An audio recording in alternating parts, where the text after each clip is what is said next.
Peace, love, liberty, radio. And the walls come crashing down as the war at home reaches your town. You have no choice, it's safe and clean. We all submit to the war machine. And speaking of the war machine, well, the war machine rages on in this situation that I'm about to tell you about. It actually is raging on by destroying evidence of a possible war crime. You might recall that I talked about a week and a half, almost 2 weeks ago, about the Doctors Without Borders hospital that was bombed repeatedly by the U.S. military. Doctors Without Borders has called for an independent war crimes investigation. Well, the U.S. government and the U.S. military is not happy about that. And, well, what did they decide to do? Well, the U.S. military decided that they would destroy the evidence. I am not making this up. The U.S. military has destroyed the evidence in the Kunduz, Afghanistan hospital that was operated by Doctors Without Borders. The story comes from The Guardian, and they say a U.S. tank forced its way into the shell of the Afghanistan hospital destroyed in an airstrike 11 days ago, prompting warnings that the U.S. military may have destroyed evidence in a potential war crimes investigation. The October 3rd attack on the Doctors Without Borders, they actually in the article used the French name Médecins Sans Frontières, MSF, but that translates to Doctors Without Borders, but I will, for the remainder of this story here, refer to it as MSF. On October 3rd, the attack on the Doctors Without Borders hospital in Kunduz killed 10 patients and 12 staff members of the group. In a statement on Thursday, the medical charity known as Doctors Without Borders said they were informed after Thursday's intrusion that the tank was carrying investigators from a U.S. NATO Afghan team, which is investigating the attack. Yes, so the U.S. government, in conjunction with the Afghan government and NATO, are investigating themselves. Surprise, surprise. MSF said, quote, their unannounced and forced entry damaged property, destroyed potential evidence, and caused stress and fear. The Pentagon did not immediately respond to a request for comment on the reported intrusion, which came as new evidence emerged that U.S. forces operating in the area at the time of the attack knew that the facility was a hospital. Yes, that's right. They knew it was a hospital. They knew that, the international humanitarian law, the laws of war say that you're not supposed to bomb hospitals. Hospitals are to be protected, as are members of the clergy and those who are no longer fighting or people who were never fighting to begin with. They knew that this was a hospital. It was protected. Don't bomb it. But they did so anyway. The article from The Guardian continues. It says, U.S. Special Operations analysts were gathering intelligence on the hospital days before the attack because they believed a Pakistani operative was using it as his base, according to the report by the Associated Press, citing an unnamed former intelligence official. And even if this is me speaking, not the article, even if there is a Pakistani operative using the hospital as his base, it still could not be bombed without at least warning the operators of the hospital that such an attack was going to happen. That, again, in accordance with the international humanitarian law, a.k.a. the laws of war, a.k.a. if you violate international humanitarian law, you are committing a war crime. That's right. War crimes are violations of international humanitarian law. War crimes are violations of the laws of war. Bombing a hospital without announcing that you are bombing the hospital is a war crime. When the hospital calls you to say you're bombing our hospital and you continue to do so for the next 45 minutes to 1 hour, that, my friend, is a war crime. The article here from The Guardian continues. It says the analyst had mapped the area and drawn a circle around the hospital, according to the official. The Pakistani man, described both as Taliban suspect and as a worker for the Pakistani Inter-Service Intelligence Directorate, was killed in the attack, according to the official, again speaking to the Associated Press on the condition of anonymity. Of the nearly 200 patients and staff inside the hospital at the time of the attack, more than 36 were wounded, according to Doctors Without Borders, which has called the attack a violation of the Geneva Conventions and a war crime. The group had said some patients burned to death in their beds. Several investigations of the attack are also being considered, whether the separate American teams are involved or not. Special operations, analyst, intelligence community officers, the military command that ordered the strike knew the facility was a hospital, whether they gave a warning of a strike, and what was happening on the ground at the time. It is unclear whether the analyst's knowledge that the facility was a hospital was shared by the command that launched the attack. However, Doctors Without Borders gives GPS coordinates to all militaries and all governments. That way they wind up, everybody knows where our hospital is. So there cannot be the claim of, we did not know the hospital was there. Well, all of your commanders were told, and if you knew that it was there, or even if you didn't, but you flew over and you were like, hey, that's a hospital, you don't bomb it, because bombing hospitals, again, it's a war crime. The article continues. Doctors Without Borders said GPS coordinates identifying the hospital had been shared with U.S., coalition, and Afghan military officers and civilian officers as recently as September 29th. Hospital was bombed October 3rd. They had given the GPS coordinates as recently as September 29th, meaning that they were continually updating. Hey, just a reminder, we're here. They had been there for, I believe it was like 4 years, and it was the only hospital within like a 2-hour drive of Kunduz. The article continues. Michael Newton, a West Point graduate and expert on conduct of hostilities issues at Vanderbilt Law School, listed questions as Defense Department investigations would seek to answer. Quote, there's somebody in some part of the force that knows that's a prohibited target. The question then is, what are the fire control measures over that place? If they were followed, were they adequate? If they weren't followed, why not? And underneath that, there's two things. Either one, they were misapplied, or two, there was an exception. An example of an exception would be a case of self-defense. The Pentagon originally said the hospital was struck in the course of an a firefight involving U.S. troops. General John Campbell, the top U.S. officer in Afghanistan, later said the strike on the hospital was a mistake. The Pentagon declined further comment, citing ongoing investigations. And there's more to this article. I'll post the link in the show notes. You can read it at your leisure. And the reason I'm not going to continue into this is because, one, it's getting me really, really frustrated. And two, there's other better news that I want to cover. Stay tuned. Why do they hate us? Is libertarianism compatible with Islam?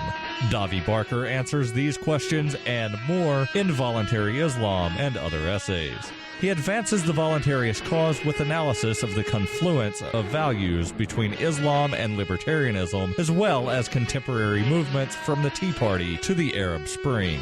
Voluntary Islam by Davi Barker is available from Amazon.com and all major bookstores. Bitcoin Not Bombs is a launching pad for nonprofits and social entrepreneurs into the financial freedom of the Bitcoin economy. Bitcoin Not Bombs offers premium publicity campaigns designed to facilitate an organization's adoption of Bitcoin as a payment system. Bitcoin Not Bombs is fully committed to being the hub of the nonprofit sector of the Bitcoin economy, maximizing the potential cross-promotion of all our clients and commercial partners. To learn more, visit bitcoinnotbombs.com. You can support FPP Radio by shopping online. Whether you're looking for precious metals, bitcoins, or books, you'll find that and more at shop.fppradio.com. Every purchase you make from one of my affiliates, like Namecheap, Spendabit, and Amazon at shop.fppradio.com helps fund FPP Radio. Or you can shop directly from FPP with Bitcoin in the Bitcoin store. That's shop.fppradio.com. You're listening to Peace, Love, Liberty Radio with Darryl W. Perry. Online at fppradio.com.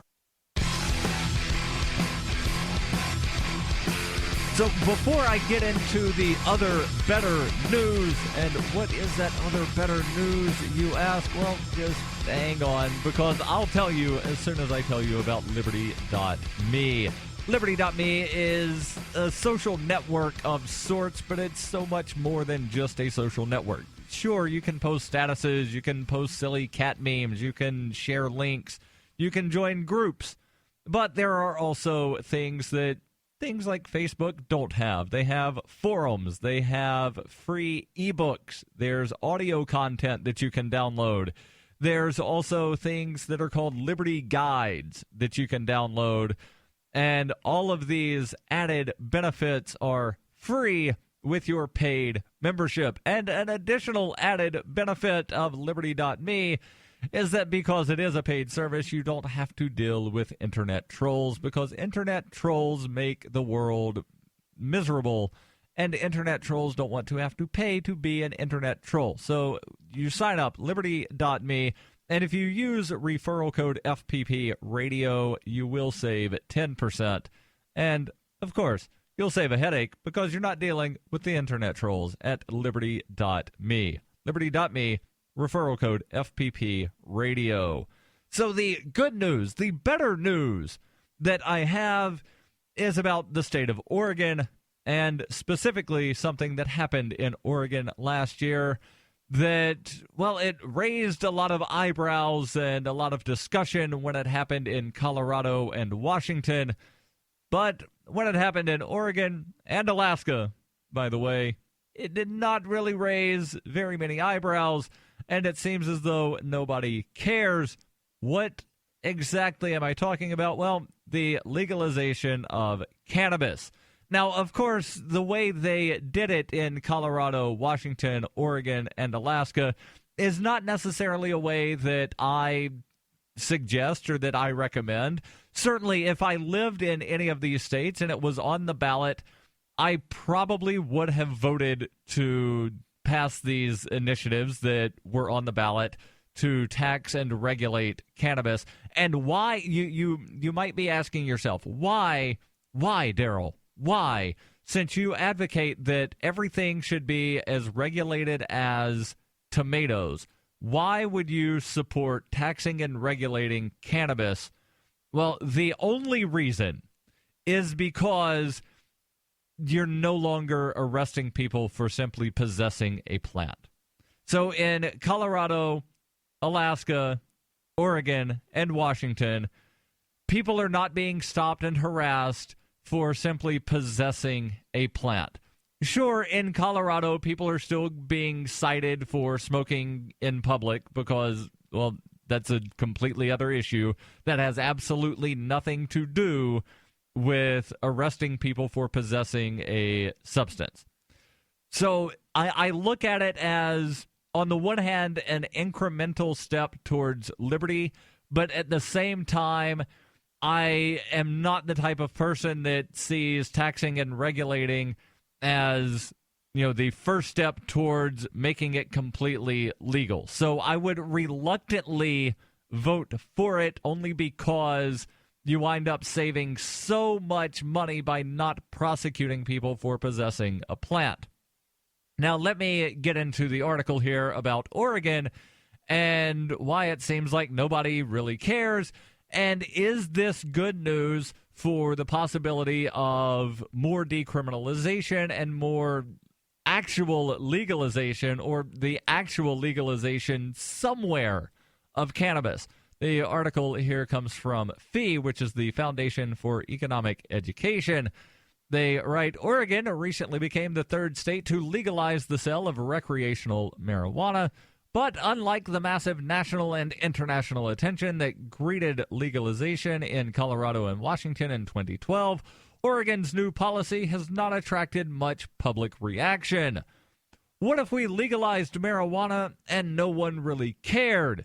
And they're quoting somebody, but they don't say who they're quoting. And the only reason that I'm able to know that they're quoting is because they've got this section indented. That's the overwhelming feeling I get standing inside Zion Cannabis in downtown Portland as customers buy marijuana from the friendly staff 5 days after legalized marijuana legislation went into effect October 1st. No muss, no fuss. Oregon is the third American state to legalize recreational marijuana sales, following neighboring Washington, where legal pot debuted in the summer of 2014, and Colorado, where cannabis has been legal since January 1st, 2014. Hardly anyone is paying attention. The article now continues with what I believe to be original content from FEE. They write, Alaska also recently legalized recreational marijuana, arguably attracting even less national attention than Oregon. Today, unlike in 2012, marijuana legalization seems relatively normal as opposed to a sensational departure from long-standing policy. And this long-standing policy, and I am disappointed that the people over at FEE write long-standing policy because it's really not that long-standing of a policy.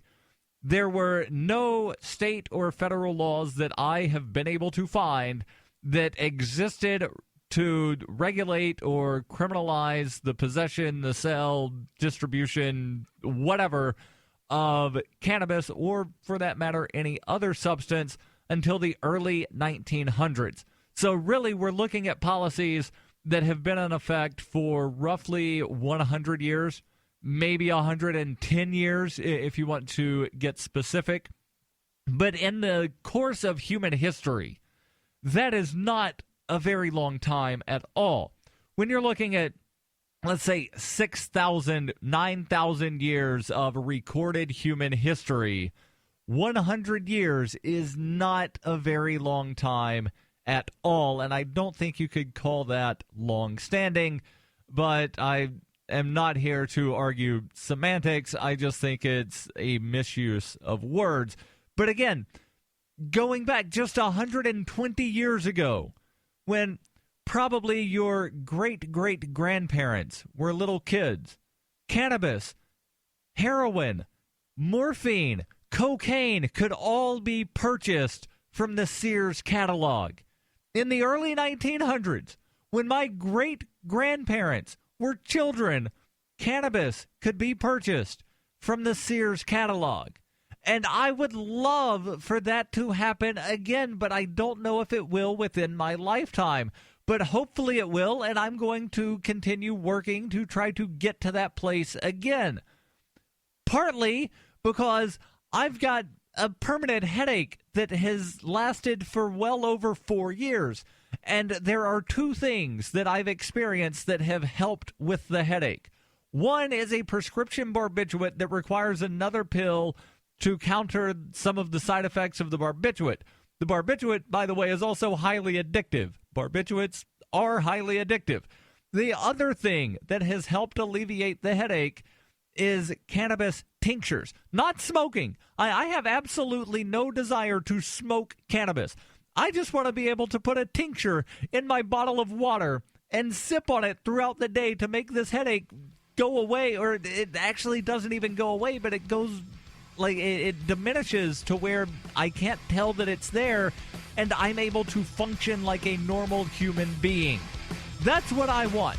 I long for the day when I can take the medicine that I want to be able to function like a normal human without the risk of going to jail for a long, long time. There's more. Stay tuned.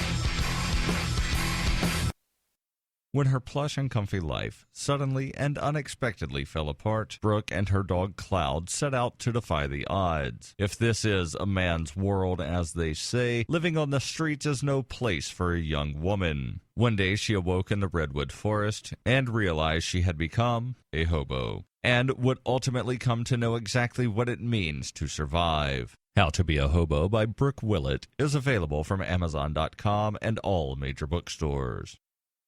Hey, this is Michael Dean from the Freedom Fiends radio show. I've been working with computer programmer Derek Slopey to create Fiend Phone. I'm using Fiend Phone right now to talk with and record one of my co-hosts in real time. Take it, Davi. Hey, this is Davi Barker, and I'm 1,000 miles away from Michael, but we sound like we're in the same room. We sure do, Davi. So, Davi, please tell the nice people more about Fiend Phone. Fiend Phone is free, open-source software that opens up a global world of possibilities for collaborative, high-quality remote voice media production, and I'm digging it.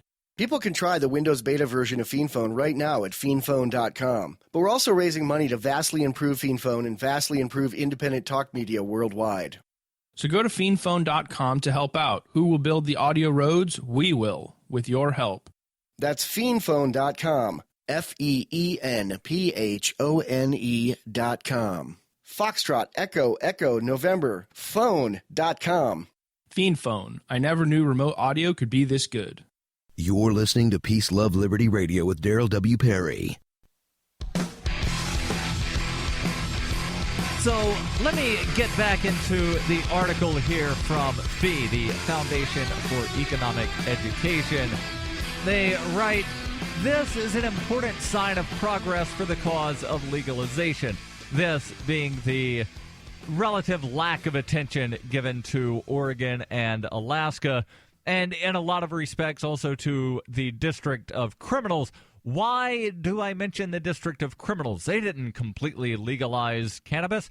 No, they did not, but they removed all penalties except for there are still penalties that exist for selling cannabis.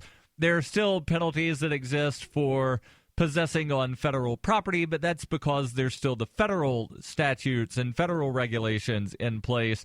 But if you're in the city and not on what is deemed to be federal property, you can possess, I believe it's up to 1 or 2 ounces of cannabis. You can gift a certain amount of cannabis to someone. You can't sell it, but you can gift it to them. You can say, hey, happy birthday, here's some cannabis. You can do that in Washington, D.C., but you cannot actually make a transaction of here's some money, here's some cannabis. That is illegal in Washington, D.C., but the possession and the growth and the manufacture is all legal within the city, again, except for what is considered federal property. And that's, again, it's a start. You know, like, let's just get rid of all of the things saying that you can't conduct business between consenting parties. Like, I will gladly give you money if you give me some of that substance. Like, there should not be a middleman involved in that of, no, you have to have a piece of paper saying that you're able to do that business transaction. So, like, that regulation on prohibiting business needs to be completely thrown out the window. And people should not be thrown in jail for possessing substances. The article from FEE continues. It says, both elite and public support for legalization has grown rapidly in recent years. Survey data shows that support for legalization is inversely correlated with age, which implies that it will continue to grow as the process of generational replacement continues. Within the millennial generation, about 63% of people who identify as Republicans support legalizing marijuana. Now, of course, they don't say what they mean by legalizing, but they probably mean tax and regulate. And we all know that Republicans love to tax and regulate things, as do Democrats. A number of the conservative political leaders and policy analysts have also become more skeptical about the war on drugs, according to the article here from FEE. Experts expect that many more states will legalize marijuana in the next few years, most notably California, which is likely to pass a legalization referendum next year. In 2010, Californians only narrowly rejected Proposition 19, at which time the author of this article says, I predicted that things were likely to be different in the near future. Now, let me just briefly interject something about what's happening here in New Hampshire, where I am. Last year, in 2014, the New Hampshire legislature became the first legislative body. The first legislative body, and this is important, the first legislative body within the United States to pass through the House of Representatives a bill to legalize cannabis. Now, why is that important? How is that different? Well, because in Colorado, Washington, Alaska, Oregon, and Washington, D.C., all of the measures to legalize or tax and regulate cannabis all came about because of ballot initiative and referendum. In New Hampshire, we don't have initiative and referendum. If we did, we would probably have legal cannabis right now. We would probably have decriminalization at the very minimum. Now, the difference between decriminalization and legalization, or the tax and regulateization that most people are calling legalization, is this. With decriminalization, there's still a penalty attached to possession, meaning that you can be given a civil fine, something akin to a parking ticket, if you will. Whereas as they wanted to do, before I continue, as they wanted to do last year, there was a bill to decriminalize, but it got amended so that the either second or third penalty wound up actually being a criminal penalty, which completely goes away from the idea of decriminalization. But I digress. Legalization, as I want it, and as I envision it, is that there would be no penalty at all. Again, tomatoes, perfectly legal. Nobody's going to argue with you that it is illegal to buy, sell, possess, manufacture tomatoes. Nobody's going to argue and say, no, that's not legal. It's perfectly legal. But it's not in statute saying that you have the right to possess tomatoes, that there's nothing in statute that I'm able to find saying that you have a right to possess tomatoes, or anything in statute regulating the use of tomatoes. So that is what I envision when I say legalization. Now, what most people envision when they say legalization is tax and regulate, which is not necessarily legalization. It's giving some sort of privilege to a certain substance, and that privilege can then be withdrawn at any time because it happens all the time, where governments will tax and regulate, and then they change the regulation. And there's an article that I have that I'm definitely not going to wind up having time to get into, out of New York, to where, well, there's a judge that says that the city of New York can no longer seize thousands of cars without warrants, that is unconstitutional, and this all has to do with compliance of the New York City Taxi and Limousine Commission. So, well, you don't have our special permit to operate your vehicle to give people rides in exchange for money, so therefore we're stealing your car. Nope, judge says you can't do that. That's unconstitutional. And the presumption that the city was operating under is, well, we have these regulations and people aren't complying, so therefore. And that is with this tax and regulate in Colorado and Washington and Oregon and Alaska. They can change the regulations at any time, and they can withdraw your right to possess the substance that you wish to possess. The article here from Fee continues. It says, marijuana legalization is still opposed by an unlikely coalition of strong social conservatives and the United Nations. Not mentioned on this list is drug cartels, who wind up benefiting from the increased cost of selling substances that governments say are illegal. Why does it cost more? Well, because you want to wind up being compensated for the risk you are taking. If you're doing a thing that is harming no one, but the possible penalty if you get caught is you could spend the rest of your life in jail, Well, you're going to try making as much money as possible. That way, if you do wind up going to jail for some long amount of time, when you get out of jail, you might have some money. But, well, nope. We're stealing all the money, too, because asset forfeiture. Yay, freedom. There's more on this article. I'll post the link in the show notes. Don't forget, every Wednesday I answer your questions. Send those to me, ama@fppradio.com.